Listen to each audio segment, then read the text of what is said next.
You can start the File and Settings Transfer Wizard by dropping in the Windows XP CD, and on the screen that initially comes up from AutoRun, you'll see a choice to perform additional tasks.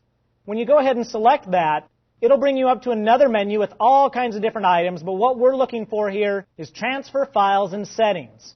When you choose this, it'll go ahead and launch the File and Settings Transfer Wizard. Gives you a little brief introduction about what will happen.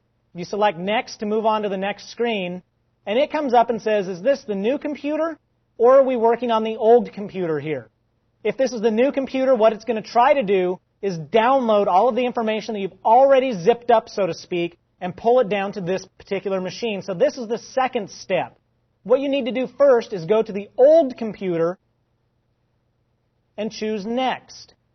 It'll begin the wizard to go through the next step. It'll take a look at your system and decide what information to pull out. It asks how you'd like to transfer the information over. Do you want to do it through a direct cable connection? Do you want to do it through floppy drives or other removable media? Or do you want to go over a network drive? In this particular case, I'm going to choose a floppy drive and select Next. It comes up and asks me what I'd like to transfer. I have a couple of different choices here. Do I want to transfer just my settings? Do I want to transfer just my files? Now, this will go ahead and get all of the different documents on my computer that it can find, but it won't transfer over any custom settings that are in QuickTime or Windows Media Player or the Office Suite, for instance. Or I can do both. More than likely, you're going to want to do both files and settings if you're migrating from one computer to another. This will be sure to get everything over in one fell swoop. You also have a choice to do a custom list. This will let you go through and choose the different applications that you want to migrate, leaving others behind, bringing some across, for instance.